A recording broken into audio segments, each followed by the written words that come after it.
دوستو، امت محمدیہ صلی اللہ علیہ وآلہ وسلم کی قربانی اور پہلی امتوں کی قربانی میں زمین و آسمان کا فرق ہے، اور ویڈیو کے آخر میں آپ جان لیں کہ امت محمدیہ صلی اللہ علیہ وآلہ وسلم پر اللہ تعالیٰ کا کس قدر احسان ہے۔ پیارے دوستو، حابیل و قابیل حضرت آدم علیہ السلام کے دو بیٹے تھے۔ قابیل عمر میں بڑا تھا اور کھیتی باڑی کیا کرتا تھا۔ یہ مزاج کے اعتبار سے تیز اور فطرتاً برائی کی جانب راغب تھا۔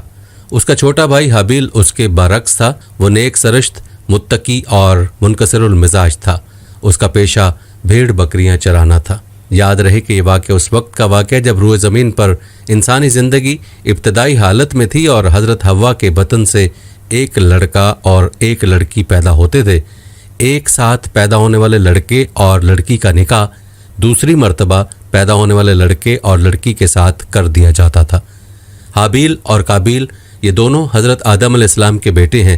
جب یہ جوان ہوئے تو دستور کے مطابق حضرت آدم علیہ السلام نے قابیل کا نکاح غازہ کے ساتھ، جو حابیل کے ساتھ پیدا ہوئی تھی، کرنا چاہا، تو قابیل اس بات پر رضامند نہیں ہوا کیونکہ اقلیمہ غازہ کے مقابلے میں زیادہ خوبصورت تھی جو قابیل کے ساتھ پیدا ہوئی تھی۔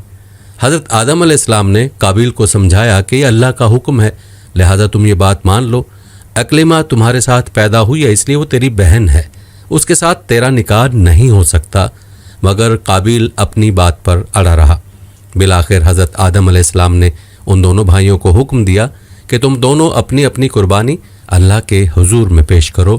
جس کی قربانی مقبول ہوگی وہی اقلیمہ سے نکاح کا حقدار ہوگا۔ اس زمانے میں قربانی کی مقبولیت کی علامت یہ تھی کہ لوگ اپنی قربانیاں پہاڑ پر رکھ دیتے تھے اور آسمان سے آگ آ کر انہیں کھا جاتی تھی۔ قابیل کھیتی باڑی کرتا تھا اور حابیل جانور پالتا تھا۔ چنانچہ قابیل نے گندم کی بالیاں اور حابیل نے ایک خوبصورت موٹا تازہ مینڈھا قربانی کے لیے ایک پہاڑ پر رکھ دیا اور اللہ سے دعا مانگی، یا الہی ہماری قربانی کو قبول فرما۔ آسمان سے آگ آئی اور اس نے حابیل کی قربانی کو کھا لیا اور قابیل کی قربانی قبول نہیں ہوئی، جس سے قابیل کے دل میں حابیل کے لیے غصہ، حسد اور بغض پیدا ہو گیا، اور وہ حابیل سے کہنے لگا کہ میں تجھے مار ڈالوں گا کیونکہ تیری قربانی قبول ہو گئی ہے۔ حابیل نے قابیل سے کہا، اللہ تعالیٰ پرہیزگاروں کی قربانی قبول کرتا ہے۔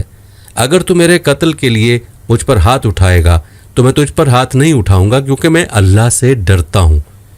قربانی دے کر دونوں بھائی حضرت آدم علیہ السلام کے پاس آئے۔ آدم علیہ السلام نے فرمایا، اے قابیل، تیری بہن اقلیمہ اب حابیل پر حلال ہوئی اور تجھ پر حرام۔ قابیل اب مایوس ہو چکا تھا کہ اقلیمہ اس کے نکاح میں نہیں آ سکتی، اس لیے وہ حابیل کو مارنے کی تدبیر میں رہنے لگا۔ اس دوران آدم علیہ السلام جب مکہ چلے گئے تو ایک دن قابیل نے دیکھا کہ حابیل سو رہا ہے، تو سوچنے لگا کہ اسے کس طرح سے ماروں، کیونکہ اس زمانے تک کسی نے کسی کو نہیں مارا تھا۔ قابیل نے اپنے بھائی حابیل کے ساتھ یہی کیا اور زمین پر سے ایک پتھر اٹھا کر حابیل کے سر پہ دے مارا اور اپنے بے گناہ بھائی حابیل کو قتل کر دیا۔ حابیل کے قتل کے بعد قابیل یہ سوچ کر بے حد پریشان ہوا کہ اب اس لاش کا کیا کرے۔ یہ روئے زمین پر کسی انسان کا پہلا قتل تھا، کیونکہ اس سے پہلے کوئی آدمی مرا ہی نہیں تھا، اس لیے قابیل حیران و پریشان تھا کہ بھائی کی لاش کو کیا کروں۔ چنانچہ وہ کئی روز تک بھائی کی لاش کو